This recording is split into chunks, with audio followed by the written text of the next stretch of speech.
Hello, everyone. My name is Treyana Barnes, and I am back to talk about a very serious and at risk population, and that is people with dissociative identity disorder or DID. And with that being said, let's get right to it. Here's a little background on people with DID. Once again, it's called dissociative identity disorder, and it was formerly known as multiple personality disorder, but it is not called that anymore. It is a complex psychological condition that is likely caused by severe childhood trauma. And it is also known and is most likely formed in early childhood due to physical, sexual, or emotional abuse. Once again, usually very extreme. What is DID? Dissociative identity disorder is a dissociative disorder that forms a dissociation in someone's mental process that causes a lack in a person's thoughts, memories, feelings, actions, and sense of identity. So basically, once they experience this early childhood trauma, unlike people that don't have it, you start off with multiple personalities, and as you grow, you form into one. They have experienced so much trauma that it stays divided and splits into multiple personalities. Um, It's also known as a coping mechanism to let the person dissociate from things that are too traumatic or too violent or too painful for the person to experience. Why are people with DID at risk? Well, children that usually experience this, oftentimes they experience this, are abused. They're severely abused, and they constantly have flashbacks and things that take them out of the environment that they're in. And with a lot of my sources one of my sources that I have at the end, I saw this quote and I decided to add it. As many as 90% of individuals who develop dissociative disorders have recognized personal histories of reoccurring, overpowering, and often life-threatening disturbances at a sensitive development stage of childhood, usually before the age of 6. So this disorder cannot be formed really after the age of 8 at the latest. So all people that have dissociative identity disorder experience severe cases of abuse at a young age. It also disturbs their childhood development. Obviously, with all of the abuse, patients spend most of their lives dissociating and switching between alters. So I wanted to take a second and describe what alters are. Alters are the different personalities per se that they switch in between. We don't call them personalities. We call those alters. And alters the switching or dissociating can take hours, minutes, seconds, or even days for them to switch between alters. Judging DID. There are a lot of negative stereotypes out there about people with DID. Most people are afraid of them because of things out there that I'll talk about later in the slide to give examples, but they think that they're crazy. They think that they're dangerous, which is definitely not the case. A lot of people with DID are not dangerous. They are sweet. They're normal people just like you and I. Um, and unfortunately, a lot of people think that they're faking. They have been through severe trauma. And yes, it is a real disorder where their brain actually switches into a coping mechanism that literally does not let them experience the level of trauma that they are experiencing. It creates a whole nother personality or alter for them to dissociate from what is going on around them. It should be taken very seriously, and just know that they are not faking. Symptoms associated with dissociative identity disorder are headaches, amnesia, lost time. With lost times, I know in earlier years they may not know that they have it yet, but they will have times where they may be watching TV and then the next moment they are walking down the street going somewhere. They have no idea what happened in that time that they lost while they were dissociated. They have no idea. They have trance-like states and out-of-body experiences. So I wanted to take some time to explain this. So the whole system or all the alters in itself is called the system. That is everything. That's the body. That is all the alters. It is called their system. If there is a person named Stacy that had DID, the host or the person on the birth certificate that goes to school, the name that you call the person, the host's name would be Stacy. That is one of the alters. So Stacy may know that she is not in control of the body right now, but she knows that one of her alters are in control. So it's almost like if she's in the car and she's in the back seat. That is what they mean by outer body experience. So barriers that they face.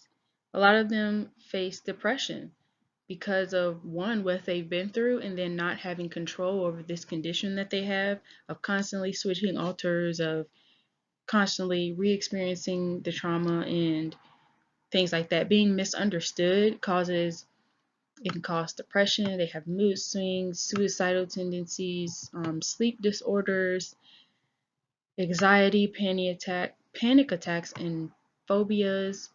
They have a lot of alcoholism and drug abuse with some of them, um, compulsions and rituals. So this one is more like keeping constant keeping bad behaviors, so maybe like self-destructive behaviors to kind of cope with things. Then those were called, rituals, but it's just referring to something that they do often. Um, Having hallucinations, and they have eating disorders sometimes to cope with all that they go through. So I decided to add this. This was a breaking the stigma slide.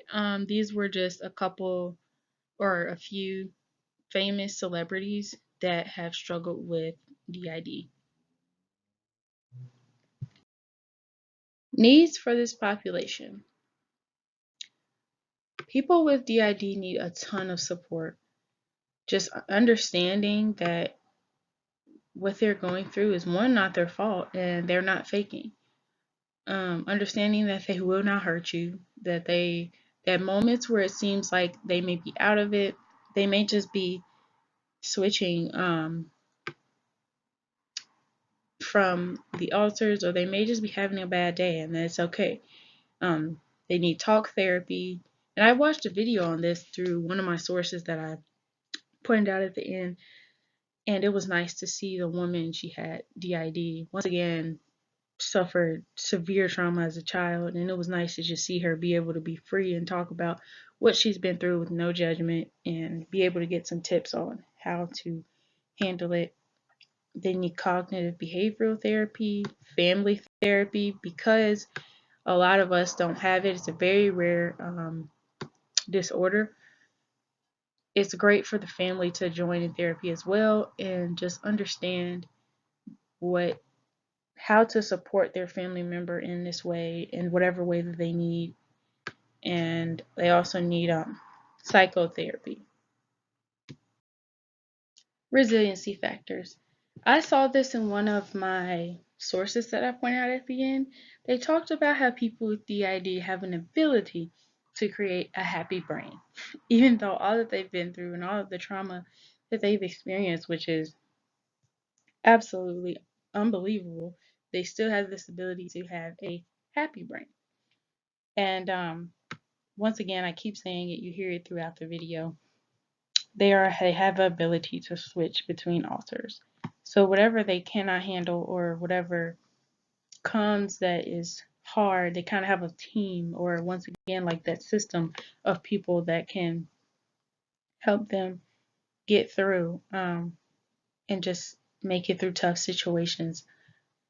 So staying connected. The host has an ability to connect with people on a way that they wouldn't be able to before because of all of the alters and being able to create those relationships um, through the people in the video that I watch. They literally make every day meaningful. I mean, like once they understand what they've been through when they um, have gone through the therapy, they appreciate life so much. Like it is beautiful to watch them just grow and understand that life is precious and they really value life in a meaningful way. To learn from their experience. I don't know why I was just so surprised to hear this one.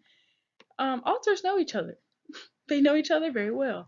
And even though they don't have memory of what happened while the authors were there, they do know each other and they're very capable of learning from their experiences in that way, which is beautiful.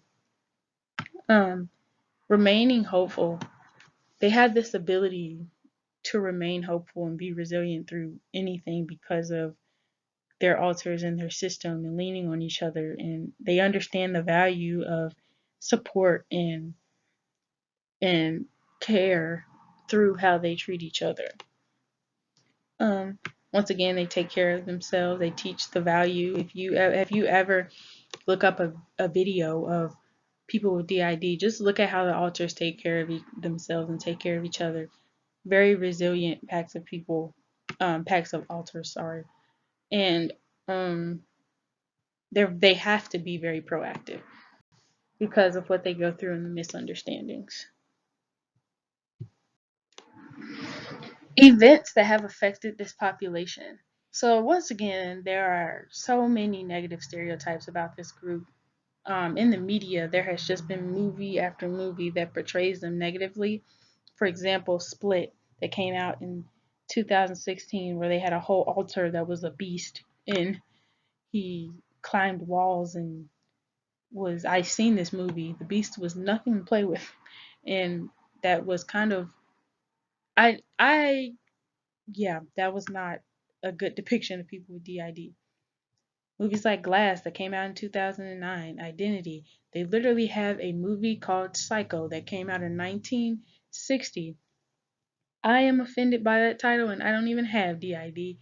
And that is once again an example of things that are negatively portrayed in the media that do not depict people with DID. In 1979, a rare, and I mean very rare, incident happened that blew up. This is definitely not the norm, but everything has that 1% that happens, and one of her name was pronounced so many different ways. But Janita Maxwell, she had a alter that committed murder.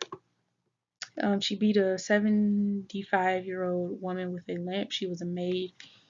And her host had no idea. Janita had no idea that an alter had done that. She was completely lost. That was rare, but it blew up, and people were afraid and saying all these different things about people with DID, which was not true. I mean, that was just one case that blew up. And also, there were famous case studies that just prove that these people aren't dangerous, that they've been through tremendous amounts of trauma, like one done by this neurologist, and a lot of those things have affected this population. Thank you so much for watching and listening to me talk about one of my favorite things to research, which is dissociative identity disorder. And thank you for sticking with me. Here are my sources. Goodbye. Talk to you later.